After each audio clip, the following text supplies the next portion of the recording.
Oke, bismillahirrahmanirrahim. Assalamualaikum warahmatullahi wabarakatuh.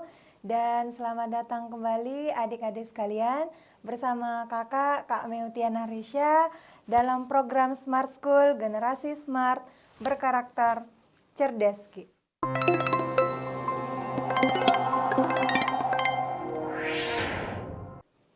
Nah, selamat datang kembali adik-adik. Untuk pada sesi kali ini, kita akan kembali membahas soal-soal matematika untuk persiapan TKA SMA. Yang pada hal ini kita akan membahas untuk materi fungsi. Nah, untuk materi fungsi itu sendiri itu kakak bagi dalam 2 sesi. Dalam sesi sebelumnya kita telah membahas definisi fungsi itu sendiri, kemudian apa itu domain, kodomain, dan range. Nah, pada sesi kali ini kita akan membahas terkait jenis-jenis fungsi. Nah, oke adik-adik, langsung saja kita lihat. Nah, di sini kita lihat untuk jenis fungsi yang pertama. Nah, di sini ada fungsi pada atau biasa juga disebut fungsi onto atau juga biasa disebut dengan fungsi surjektif. Nah, fungsi ini itu sama saja ya, ini cuma kata lainnya saja. Bisa disebut fungsi pada, bisa disebut fungsi onto, dan bisa juga disebut dengan fungsi surjektif.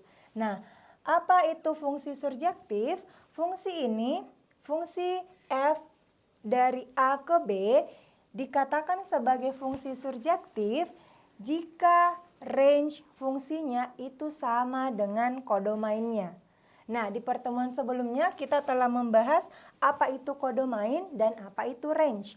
Kodomain itu adalah himpunan yang ada di pasangannya ini. Misalnya ini adalah memasangkan dari A, himpunan A ke himpunan B.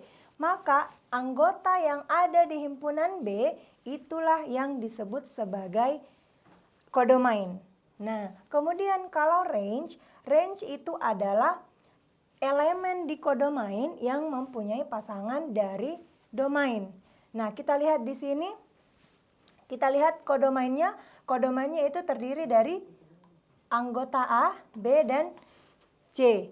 Nah, kemudian range-nya, karena semua elemen yang ada di kodomain ini punya pasangan dari domain, yaitu domain 1, 2, 3, 4, maka range-nya adalah sama juga, yaitu A, B, dan C. Maka kodomainnya kita bisa tuliskan kodomain di sini itu ada 3 dan range-nya juga berarti ada 3. Nah, inilah yang dimaksud sebagai fungsi surjektif. Kenapa? Karena banyaknya kodomain itu sama dengan banyaknya range. Ini biasa dinotasikan seperti ini. Range dari fungsi tersebut itu sama dengan ya, anggota di himpunan B. Nah, itu yang dimaksud sebagai fungsi surjektif. Oke, coba kita lanjut ke jenis fungsi yang kedua. Di sini ada yang namanya fungsi satu-satu atau biasa juga disebut sebagai fungsi into. Kemudian bisa juga disebut sebagai fungsi injektif. Nah, kemudian apa itu fungsi injektif? Kapan sebuah fungsi itu dikatakan fungsi injektif?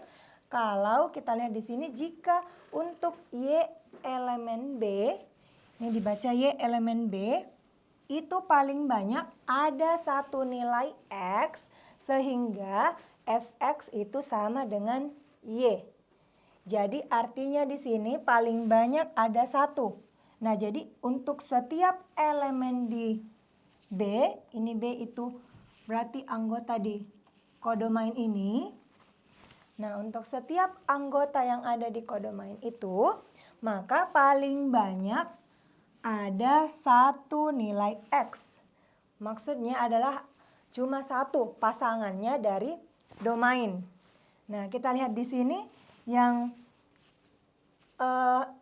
anggota A dari himpunan B itu cuma punya pasangan 1. Yang B juga punya pasangan 1, yang C juga punya pasangan 1 pasangan saja. Jadi dia 1-1, makanya dikatakan di sini dia adalah fungsi 1-1. Nah, Kemudian di sini ada yang tidak mempunyai pasangan. Nah, itu tidak apa-apa, ini tetap dikatakan sebagai fungsi injektif karena syaratnya itu cuma harus dia punya satu pasangan. Nah, kemudian ini kenapa tidak bisa dikatakan sebagai fungsi surjektif? Karena ini tadi di kodomain ini, kodomainnya ada 4 anggota ya, ini 1, 2, 3, 4, A, B, C, dan D. Dan range-nya adalah si A, B, dan C karena hanya 3 anggota ini yang mempunyai pasangan. Maka range dan kodomainnya beda. Makanya itu bukan fungsi surjektif, tapi dia masuk ke dalam fungsi injektif. Seperti itu. Kemudian kita lanjutkan jenis fungsi selanjutnya, ada yang dikatakan fungsi korespondensi satu-satu atau biasa juga disebut dengan fungsi bijektif. Atau sederhananya, fungsi bijektif ini adalah gabungan dari fungsi injektif dan surjektif. Jadi, dia juga fungsinya ini, fungsi bijektif ini, dia juga harus surjektif, dia juga harus injektif. Jadi, dia harus memenuhi 2 aturan ini. Dia surjektif dan sekaligus dia injektif, seperti itu. Nah, kita lihat di sini contoh himpunannya. Di sini domainnya, domain 1, 2, 3, kodomainnya ABC. Kita lihat apakah dia memenuhi sebagai surjektif. Tadi surjektif syaratnya harus range-nya sama dengan kodomainnya. Kodomainnya apa saja? Yaitu si A, B, dan C ini. Oke, di sini kita lihat kodomainnya adalah 1, 2, 3. Range-nya juga 1, 2, 3 karena semua anggota di kodomain ini itu punya pasangan. Berarti dia masuk fungsi surjektif. Nah, kemudian apakah dia juga injektif? Tadi injektif bahwa kodomainnya, anggota di kodomain ini itu semuanya paling tidak hanya ada 1 pasangannya. Jadi tidak boleh punya 2 pasangan di domain. Itu. Nah, di sini kita lihat hanya satu-satu ya. Ini tidak ada yang bercabang.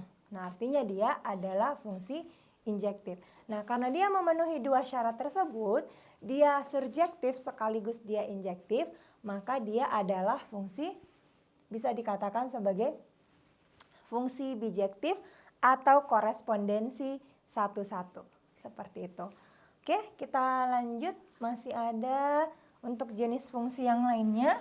Oke, di sini kita lihat ada yang namanya fungsi identitas. Oke, di sini fungsi identitas itu dikatakan sebagai fungsi identitas kalau untuk semua X-nya itu sama dengan, untuk semua domainnya sama dengan kodomainnya. Artinya dia nilainya sama. Nah, kita lihat di sini di domain itu sendiri, domainnya anggotanya itu 1, 2, dan 3. Hasilnya juga adalah nilai 1, 2, dan 3. Nilai X dan nilai Y-nya sama, maka itulah yang dikatakan fungsi identitas. Maka untuk penggambaran grafiknya juga dia garis lurus ya, garis lurus dan dia simetris. Ini untuk misalnya nilai X-nya 2, jika X-nya 2 maka Y-nya juga 2. Kemudian X-nya misalnya 4, maka Y-nya juga 4 dan seterusnya. Negatif pun begitu juga. Misalkan dia X-nya negatif 2, maka nilai Y-nya juga negatif 2 dan seterusnya. Seperti itu. Oke, itu yang dikatakan sebagai fungsi identitas. Oke, coba kita lanjut. Nah, di sini ada juga yang namanya dikatakan sebagai fungsi genap. Nah, fungsi genap kita baca di sini, fungsi f dari A ke B dikatakan fungsi genap apabila f negatif x itu sama dengan fx. Oke, kita lihat di sini contoh grafiknya. Ini grafiknya maksudnya dari penjelasan ini, apa yang dimaksud dari notasi ini? Itu kita lihat pada grafik ini ya. Contohnya misalnya kita memasukkan nilai X sama dengan 1. Nah, maka jika kita punya X sama dengan 1, kita lihat hasilnya itu sama dengan di sini ya, berarti sama dengan 2. Titiknya di sini. Nah, kita coba untuk nilai negatifnya dengan nilai yang sama, yaitu 1 di sini negatif 1.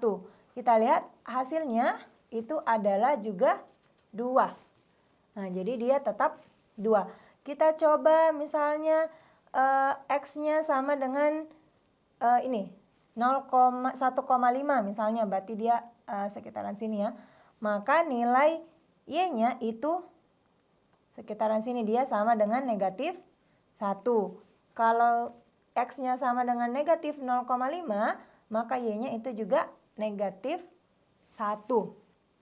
Nah, artinya nilai X yang dimasukkan di sini, dia mau positif atau negatif, itu hasilnya itu selalu sama. Seperti itu. Maka dia dikatakan sebagai fungsi genap. Di sini kita lihat karakteristiknya atau yang paling membedakan dari fungsi yang lain itu adalah dia simetris terhadap sumbu Y. Nah, kita lihat sumbu Y yang mana? Yang ini ya, yang garis lurus vertikal ini. Kita lihat dia bentuk yang garis merah ini itu simetris terhadap garis sumbu Y ini. Itu yang dimaksud. Oke, coba kita lihat selanjutnya. Di sini ada juga yang namanya fungsi ganjil. Oke, fungsi ganjil itu dikatakan fungsi ganjil kalau f negatif x itu sama dengan min y atau min fx itu sendiri untuk semua x elemen A. Kita lihat apa yang dimaksud dari itu. Di sini kita coba memasukkan nilai X sama dengan 1. Kita coba memasangkan ya X, memakai X negatif dan positif sekaligus. Berarti misalnya kalau X-nya 1 dan negatif 1, kita lihat beda dari titik pada grafiknya. Di sini kalau misalnya Y-nya X-nya sama dengan 1, maka Y-nya itu ini negatif 1. Kalau dia X-nya sama dengan negatif 1, Y-nya itu sama dengan 1. Dia itu kebalikan, berkebalikan nilainya. X-nya 1, Y-nya negatif 1. Kalau X-nya negatif 1, maka Y-nya 1. Begitupun untuk titik-titik yang lain. Nah, di sini kita lihat juga karakteristiknya, dia simetris terhadap titik asal 0,0. Jadi di sini dia simetris terhadap ini. Di sini titiknya, maka dia simetris antara arah ini dengan arah sininya. Seperti itu.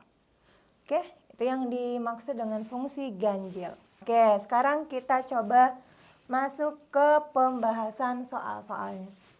Nah, di sini kita lihat contoh soal yang pertama. Di soal yang pertama, domain daerah asal atau domain dari fungsi fx sama dengan 2x tambah 1 per x kuadrat kurang 4 adalah.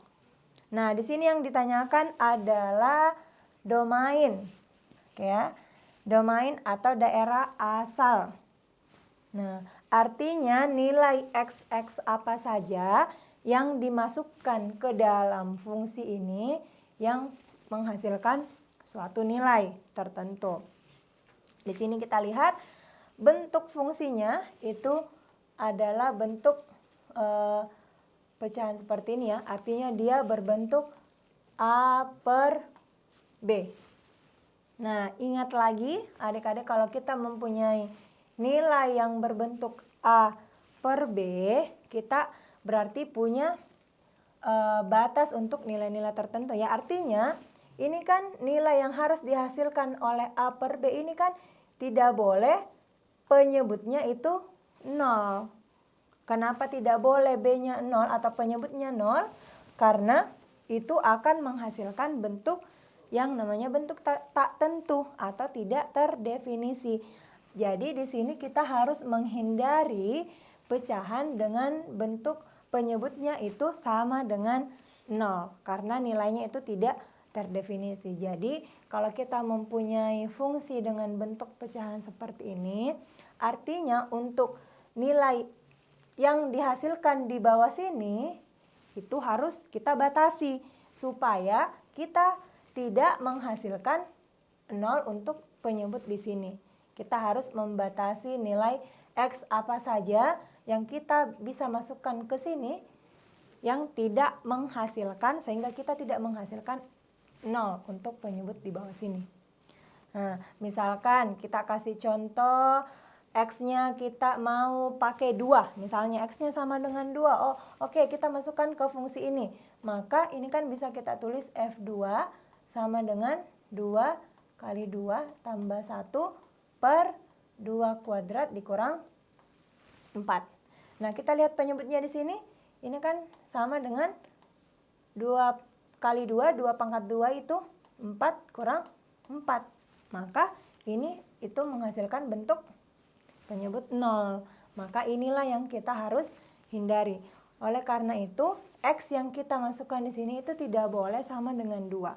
Nah, bagaimana cara lebih jelasnya untuk bisa langsung mendapatkan membatasi daerah domain yang kita masukkan? Kita bisa menuliskannya seperti ini, bahwa nilai penyebut di sini yaitu nilai X kuadrat dikurang 4 itu tidak boleh sama dengan 0.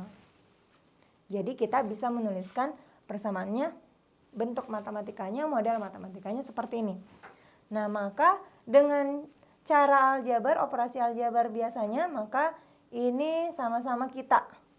Karena di sini negatif 4 kita mau hilangkan, maka sama-sama kita menambahkannya dengan 4 atau pindah ruas juga boleh. Berarti ini X kuadrat ditambah 4 berarti habis ya, berarti sini habis. Kemudian di sini 0 ditambah 4 berarti 4. Seperti itu. Maka ini kalau X kuadrat ini sama-sama kita akarkan bentuknya, berarti di sini kita kasih akar, di sini juga kita kasih akar. Maka ini habis nilainya, maka tersisa X sama dengan akar 4 atau X sama dengan plus minus 4. Nah, seperti itu. Plus minus 2 ya. Sorry. Ini 4, di sini plus minus 2. Oke, nilai akar dari 4 yaitu plus minus 2. Maka di sini tidak sama dengan. Oke, maka di sini nilainya itu X tidak sama dengan positif 2 atau tidak sama juga dengan negatif 2. Karena kita tadi coba masukkan positif 2 itu menghasilkan 4. Kalau negatif 2 kali negatif 2 juga menghasilkan nilai 4. Maka ada 2 nilai yang tidak boleh kita masukkan, yaitu pada saat X-nya sama dengan 2 dan X-nya sama dengan negatif 2. Maka daerah asalnya itu yang penting dia tidak boleh sama dengan 2, yaitu opsi yang ini ya, opsi yang E. Oke. Itu daerah asal atau domain yang bisa kita pakai untuk mencari hasil dari fungsi ini. Seperti itu. Oke, kita coba lanjut. Soal berikutnya. Oke, sini kita punya jika fungsi f(x) sama dengan x kuadrat kurang 6x tambah 8 memiliki domain negatif 1, memiliki domain X lebih besar dari negatif 1 dan lebih kecil atau sama dengan 5. Maka daerah hasil atau range-nya adalah. Nah, sekarang kita mau mencari nilai range-nya atau hasilnya. Hasilnya itu apa-apa saja kalau domainnya itu seperti ini. Oke, di sini berarti kita tinggal masukkan, untuk misalnya di sini kan pakai tanda sama dengan ya, artinya mulai dari negatif 1 ke atas, yaitu negatif 1, 0, 1 dan seterusnya. Karena X-nya lebih besar dari negatif 1, berarti kita mulai dari negatif 1. Kalau X-nya negatif 1 berarti di sini kita punya range-nya, hasilnya adalah di sini negatif 1 kuadrat kurang 6 kali negatif 1 tambah 8. Maka di sini kita punya negatif 1 kuadrat. Berarti jadi positif ya, karena negatif 1 kali negatif 1, negatif kali negatif, positif. Di sini negatif 6, 6 kali negatif 1, berarti dia negatif 6 tambah 8. Nah ini berarti ini ketemu, berarti jadi positif. 1 tambah 6, 7, tambah 3 itu berarti 15. Oke, berarti pada saat kita memasukkan X-nya sama dengan negatif 1, kita memperoleh hasil atau range-nya itu batasnya sampai nilai Y sama dengan 15. Seperti itu. Kemudian batas akhirnya itu sama dengan 5. Berarti kita coba masukkan 5. Di sini 5 kuadrat kurang 6 kali 5 tambah 8. Berarti di sini kita punya hasil 25 dikurang 30 tambah 8. 25 kurang 30 negatif 5 tambah 8 berarti dapat 3. Oke. Maka untuk daerah atasnya hasilnya yaitu sama dengan 3. Maka kita bisa menuliskan hasilnya atau range-nya itu dibatasi dari paling kecil, berarti ini 3, Y lebih besar atau sama dengan 3, batasnya lebih kecil atau sama dengan 15 untuk batas atasnya. Seperti itu. Maka di opsi ya oke, ada yang opsi Charlie. Seperti itu. Oke, lanjut. Nah, di sini kita masih mencari domain dan range. Fungsi fx atau gx sama dengan 1 per x tambah 3. Memiliki daerah asal dan range masing-masing adalah. Nah, kita mau mencari keduanya, domain dan juga range-nya. Oke, di sini kita punya fungsinya yaitu 1 per x tambah 3. Oke, sama tadi ya, karena dia bentuknya A per B, maka B-nya atau penyebutnya itu kita batasi, dia tidak boleh sama dengan 0. Maka bisa kita tuliskan di sini X tambah 3 itu tidak boleh menghasilkan 0. Di sini berarti kita punya X tidak sama dengan negatif, di sini negatif 3 ya. Oke. Berarti X-nya itu atau domainnya satu-satunya itu tidak boleh kita memakai X sama dengan negatif 3. Gitu. Kemudian bagaimana dengan hasilnya? Hasilnya itu dari ini, fungsi ini itu tidak boleh sama dengan 0 ya. Ini kita batasi dia tidak boleh sama dengan 0. Maka hasilnya yaitu yang berapa? Oke. Coba kita lanjut. Nah, di sini nah, oke.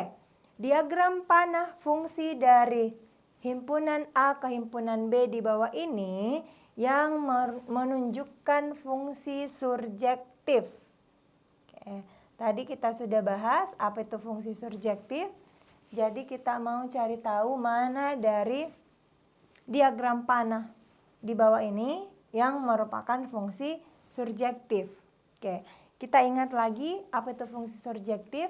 Fungsi surjektif adalah fungsi yang dimana kodomainnya itu sama dengan range-nya.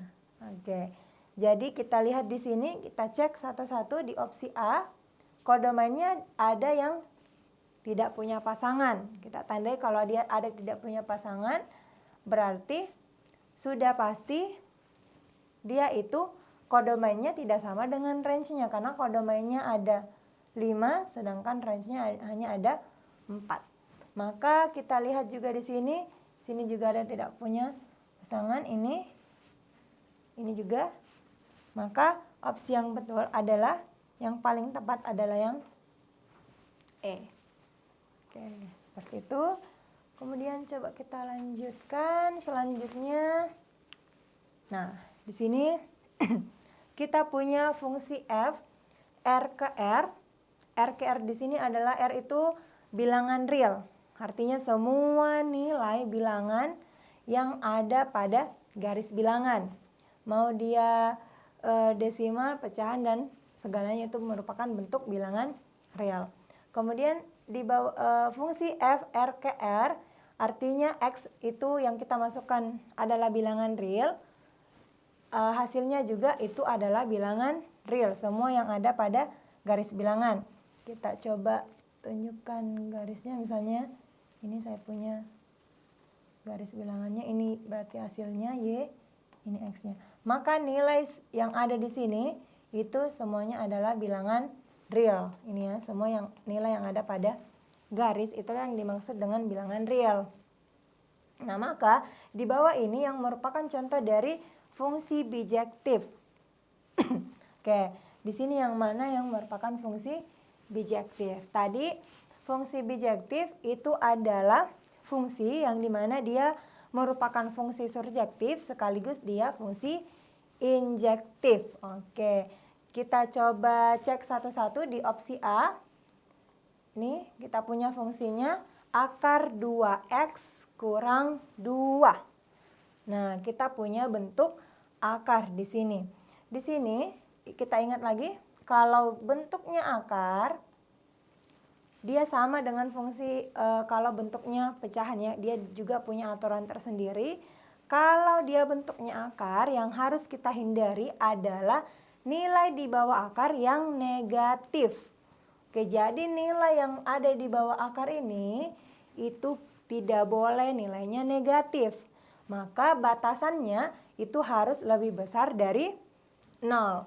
Nah, maka domain yang kita bisa masukkan di sini atau x yang kita bisa masukkan di sini artinya hanya nilai x yang lebih besar dari 0.